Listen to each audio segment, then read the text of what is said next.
नमस्कार CSK news में आप सभी दोस्तों का एक बार फिर से बहुत बहुत स्वागत है। दोस्तों आज हो गया है 15 अगस्त, जो फटाफट बड़ी अपडेट निकल के और इसके बारे में जानेंगे। लेकिन उससे पहले दोस्तों आज 15 अगस्त की ढेर सारी शुभकामनाएं आप सभी दोस्तों को स्वतंत्रता दिवस की।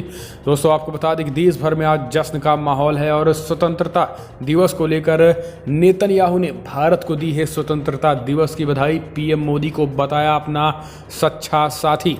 इसके बारे में आपको बताएंगे। इस बीच राष्ट्रपति संबोधन में चीन को खुली चेतावनी दी है।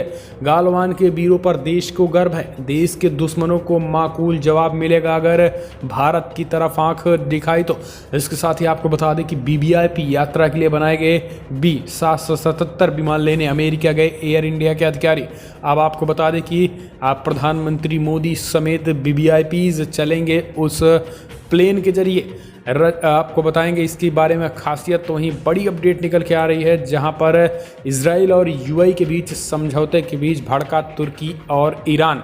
बताया मुस्लिमों के पीठ में छुरा घोंपने वाला। और इस बीच बड़ी अपडेट निकल के आ रही है, मीर हैदर का कबूलनामा। जामिया हिंसा के बीच दिल्ली दंगों की प्लानिंग, पीएफआई ने दिया था फंड। जी हाँ, इसके बारे में भी आपको बताएंगे। और इस बीच आपको बता दें कि जम्मू कश्मीर में अलगाववादी नेता को पाकिस्तान ने दिया सर्वोच्च पाकिस्तान सम्मान, निशान पाकिस्तान। जाने की कैसे अस्थिर करने की कोशिश कर रहा है पाकिस्तान। सब कुछ खबरें एक एक करके आपको बताएंगे। जहां पर बिहार में ओवैसी 32 सीटों पे तो चंद्रशेखर रावणा की पार्टी 243 सीटों पर चुनाव लड़ने का ऐलान कर दिया है। इसके बारे में भी आपको बताएंगे। और इस बीच ड्रैगन को चीनी सैनिकों की वापसी पर भारत ने ड्रैगन को दिया साफ संदेश 2 टूक। इसके बारे में भी आपको बताएंगे। लेकिन उससे पहले छोटा संवेदन, जहां पर गृहमंत्री अमित शाह भी कोरोना नेगेटिव पाए गए हैं, अब उनके बारे में बताएंगे। लेकिन अगर आप भी मानते हैं कि प्रधानमंत्री मोदी के नेतृत्व में देश कोविड-19 को हराने में सक्षम है तो इस वीडियो को दिल से लाइक करके अपना समर्थन दर्ज करें। अगर आप भी मानते हैं कि चीन को करारा जवाब मिलेगा तो लाइक करके कमेंट के माध्यम से जय हिंद आज लिखना मत भूलिएगा। दोस्तों दरअसल पहली जो बड़ी अपडेट निकल के आ रही संक्रमितों के आंकड़े के बारे में समझ लेते हैं। दरअसल देश भर में आंकड़ा 25,25,000 को पार कर गया है। जी हाँ, 25,25,000 के कन्फर्म केसेस हो चुके हैं तो मृतकों की संख्या 49,000 को पार कर गई। इस बीच वर्तमान में रिकवर यानी स्वस्थ होने वालों का आंकड़ा 18 लाख को पार कर गया है। इस बीच वर्तमान में 6,67,000 के करीब एक्टिव केसेस हैं। अगर कल बात करें तो कल ही 62,000 के करीब संक्रमितों के आंकड़े कल आए हैं। हम चलते हैं अगली अपडेट लेते हैं। आपको बता दें कि आज 15 अगस्त है और देश भर में जश्न स्वतंत्रता दिवस के मनाए जा रहे हैं। इसको देखते हुए इजराइल भारत के सच्चे दोस्त प्रधानमंत्री मोदी के सच्चे साथी बेंजामिन नेतन्याहू ने भारत को दी स्वतंत्रता दिवस की बधाई। पीएम मोदी को बताया सच्चा साथी। दरअसल आपको बता दें कि इजराइल के प्रधानमंत्री बेंजामिन नेतन्याहू ने शुक्रवार को प्रधानमंत्री मोदी को अपना बहुत अच्छा दोस्त बताते हुए कहा है कि उन्हें और देश की जनता को स्वतंत्रता दिवस की पूर्व संध्या पर बधाई दी। उन्होंने कहा कि आपके पास गर्व करने के लिए बहुत कुछ है। हम चलते हैं अगली अपडेट लेते हैं। आपको बता दें कि राष्ट्रपति ने कल देश के नाम किया संबोधन।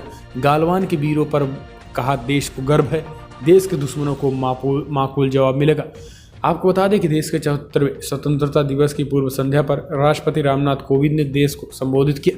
राष्ट्रपति ने स्वतंत्रता दिवस की पूर्व संध्या पर देश विदेश में रह रहे भारत के सभी लोगों को ढेर सारी शुभकामनाएं दी। उन्होंने कहा है कि इस अवसर पर हमें अपने स्वाधीनता सेनानियों के बलिदान को कृतज्ञता के साथ याद करना चाहिए। राष्ट्रपति ने कहा है कि जब सारी दुनिया कोरोना जैसी महामारी से लड़ने में जुटी हुई है तभी हमारे पड़ोसी देश ने विस्तारवादी रवैये को चालाकी से अंजाम देने का दुस्साहस किया, लेकिन उसकी चाल को हमारे बहादुर जवानों ने अपने प्राण न्यौछावर करके नाकाम कर दिया। उन्होंने कहा है कि पूरा देश गालवान घाटी के शहीद जवानों को नमन करता है। उनकी बहादुरी पर पूरे देश को गर्व है। हर भारतवासी के हृदय में उनके परिवार के सदस्यों के प्रति कृतज्ञता का भाव है। देश के दुश्मनों को माकूल जवाब दिया जाएगा। इस तरीके से देश के राष्ट्रपति ने संबोधन किया। हम चलते हैं अगले अपडेट लेते हैं। आपको बता दें कि वीवीआईपी यात्रा के लिए बनाए गए B777 विमान लेने अमेरिका गए एयर इंडिया के अधिकारी। आपको बता दें कि एयर इंडिया के वरिष्ठ अधिकारी, सुरक्षा अधिकारी और वरिष्ठ सरकारी अधिकारियों की एक संयुक्त टीम शुक्रवार को अमेरिका से विशेष एक्स्ट्रा सेक्शन फ्लाइट का वीवीआईपी एयरक्राफ्ट एयर इंडिया 1 लेने के लिए रवाना हुए हैं। इस विमान का उपयोग प्रधानमंत्री मोदी और अन्य विशेष हस्तियां करेंगे। ये जानकारी शुक्रवार को वरिष्ठ अधिकारियों ने दी है। दरअसल ये बोइंग 777 विमान है जिसे अमेरिका ने एक अभेद हवाई किले की तरह बदल दिया गया है। गौरतलब है कि भारत ने 2 बोइंग 777 विमान खरीदे हैं। इनमें से एक की डिलीवरी अगस्त में होनी है।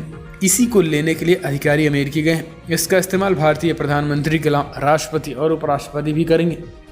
खबरों के मुताबिक इस पर मिसाइल हमले भी असर नहीं होंगे। इस विमान में हवा में ही ईंधन भरने की क्षमता होगी। इसके साथ ही इस विमान को एक बार से भारत में अमेरिका तक की दूरी के बीच उड़ान भर सकेगा। इस विमान में ऑफिस और एक मीटिंग रूम भी होगा और इसमें मिरर बॉल सिस्टम भी इस्तेमाल किए गए हैं। तो ये एक पूरी तरीके से हर फैसिलिटी से लैस होगी। हम चलते हैं, अगली अपडेट लेते हैं। मीरान हैदर का कबूलनामा। जामिया हिंसा के बाद दिल्ली दंगों की प्लानिंग, पीएफआई ने दिया था फंड। दिल्ली में हुई हिंसा के मामले में एक बड़ा खुलासा हुआ है। पुलिस को दिए गए एक बयान में हिंसा के मुख्य आरोपी जामिया के स्टूडेंट और आरजेडी के युवा प्रदेश अध्यक्ष मीरान हैदर ने कई चौंकाने वाले खुलासे किए।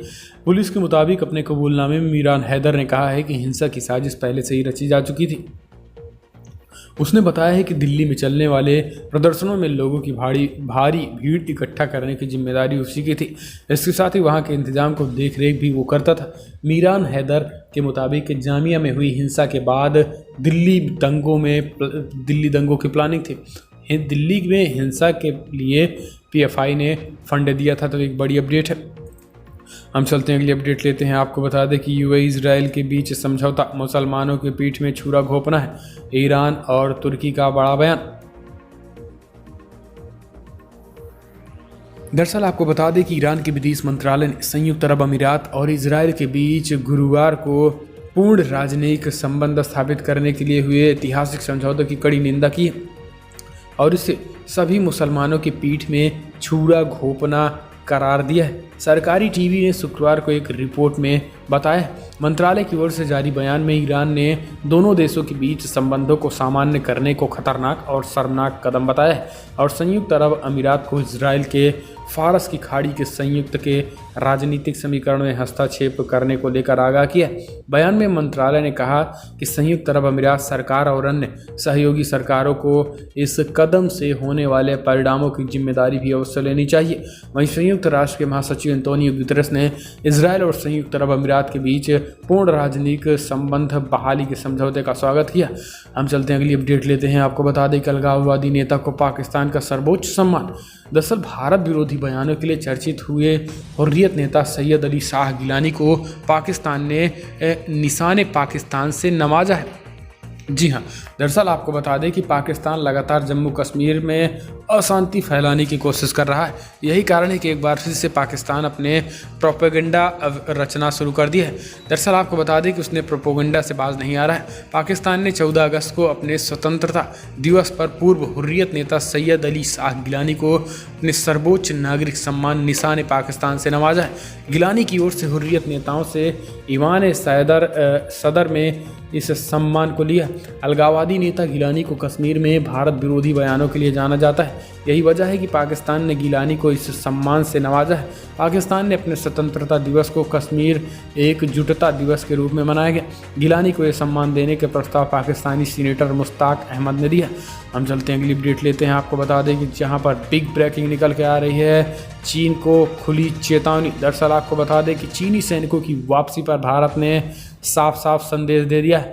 दरअसल भारतीय विदेश मंत्रालय ने चीन सीमा विवाद और कुलभूषण जाधव मामले सहित कई मुद्दों पर भारत का पक्ष सामने रखा है।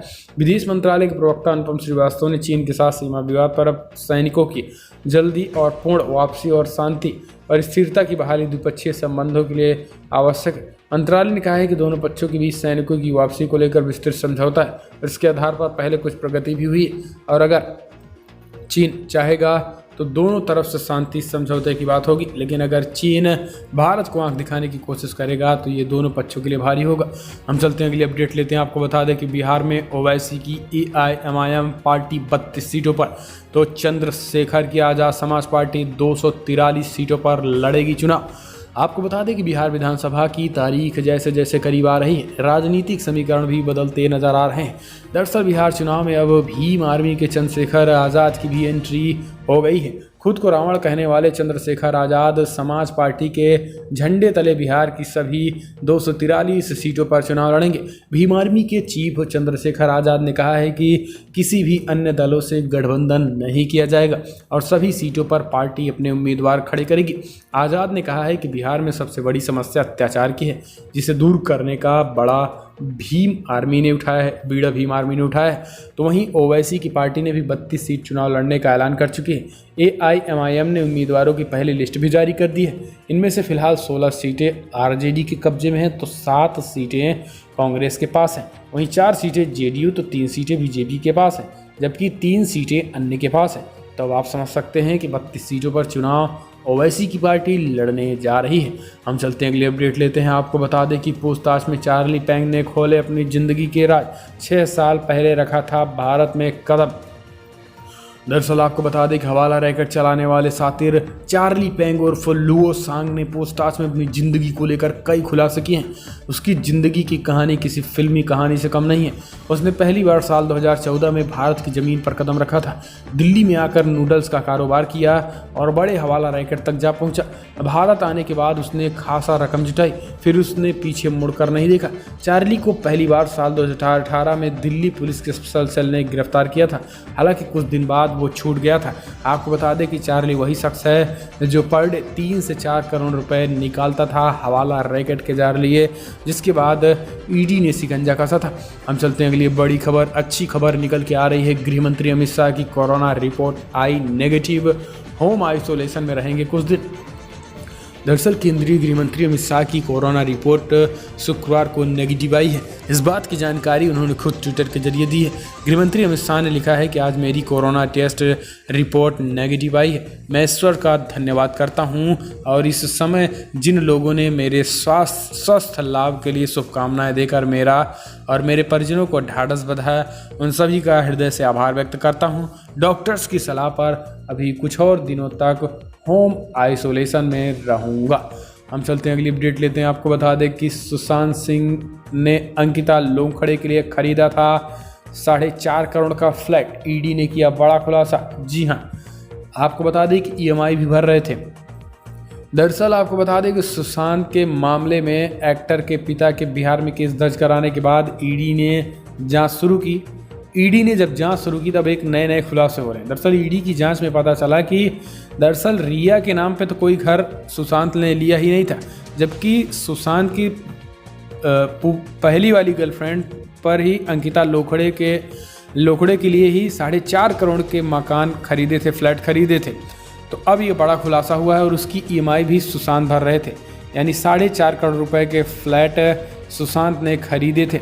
और इसको लेकर अब ईडी कहीं ना कहीं माना जा रहा है कि अंकिता से भी पूछताछ कर सकती है। हम चलते हैं अगली अपडेट लेते हैं। आपको बता दें कि यूपी में प्रतिदिन किए जाएंगे 1 lakh corona test. CM Yogi Adityanath ने किया बड़ा ऐलान।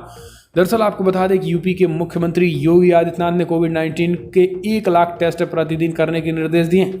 उन्होंने कहा है कि योजनाबद्ध ढंग से कार्य करते हुए इस लक्ष्य की प्राप्ति के लिए हर संभव प्रयास किए जाएंगे। उन्होंने 36 लाख टेस्ट के साथ यूपी के देश में सर्वाधिक कोविड-19 के टेस्टिंग वाला राज्य बनने पर संतोष जताया। योगी शुक्रवार को अपने आवास पर उच्च स्तरीय बैठक में अनलॉक व्यवस्था की समीक्षा कर रहे थे। उन्होंने कहा है कि integrated command and control centre को पूरी सक्रियता से क्रियाशील रखा जाएगा। सभी आवश्यक मेडिकल उपकरणों एवं मानव संसाधन की व्यवस्था सुनिश्चित करते हुए लेवल 2 और लेवल 3 कोविड हॉस्पिटलों में बेड बढ़ाए जाएं। इस तरीके से सीएम योगी ने एडवाइजरी जारी की है। हम चलते हैं अगली अपडेट लेते हैं। आपको बता दें कि केंद्रीय स्वास्थ्य मंत्रालय के संयुक्त सचिव लव अग्रवाल स्वयं कोरोना की रडार में आ गए। जी हाँ, दरअसल केंद्रीय स्वास्थ्य मंत्रालय के संयुक्त सचिव लव अग्रवाल भी कोरोना संक्रमित पाए गए हैं। इसकी जानकारी उन्होंने खुद ट्विटर के माध्यम से दी है। बता दें कि लव अग्रवाल स्वास्थ्य मंत्रालय की प्रेस कॉन्फ्रेंस में अक्सर नजर आते थे और वही लव अग्रवाल हैं जो लगातार कोविड-19 को लेकर अपनी जानकारियां देते रहते थे। तो दोस्तों हम चलते हैं अगली बड़ी खबर लेते हैं। आपको बता दें कि कोरोना वैक्सीन को लेकर देसी वैक्सीन की खुशखबरी, ट्रायल में मिली सफलता। दरअसल रूस की कोरोना वैक्सीन को लेकर इस समय दुनिया भर में चर्चा है, लेकिन फिलहाल भारत, अमेरिका, ब्रिटेन और चीन समेत कई देश वैक्सीन बनाने में जुटे हैं। इस बीच भारत में बन रही वैक्सीन को लेकर भी एक बड़ी खबर सामने आ रही है। बताया जा रहा है कि भारत की वैक्सीन के पहले चरण का ट्रायल पूरा हो गया है और अब दूसरे चरण के ट्रायल की तैयारी चल रही है। इस वैक्सीन को भारत बायोटेक द्वारा विकसित किया जा रहा है, जिसे कोवैक्सीन नाम दिया गया है। तो एक अच्छी खबर है कि वैक्सीन के दूसरे चरण के ट्रायल के लिए वॉलंटियर्स की पहचान की जा रही है। पहला चरण सफल हो चुका है। तो दोस्तों अच्छी खबर है। तो दुनिया भर के कोविड-19 के आंकड़े भी समझ लेते हैं। दुनिया भर में 2,09,00,000 के आंकड़े पार कर गए हैं, तो 7,60,000 करीब लोगों की मौत हो गई है। यूनाइटेड स्टेट में 52,62,000 कन्फर्म केसेस, तो 1,67,000 करीब लोगों की मौत हो गई है। ब्राज़ील में 32,30,000 कन्फर्म केसेस, तो 1,05,000 करीब लोगों की मौत हो गई है। इंडिया में 24,61,000 कन्फर्म केसेस, तो 48,000 करीब लोगों की मौत हो गई है। तो ये दुनिया भर के कोविड-19 के आंकड़े हैं। तो दोस्तों फिलहाल बड़ी खबरों में इतना ही, लेकिन अगर आपको वीडियो पसंद आया तो लाइक करें, शेयर करें, कमेंट के माध्यम से आप अपनी राय देना ना भूलें। इस वीडियो में इतना ही। जय हिंद, वंदे मातरम।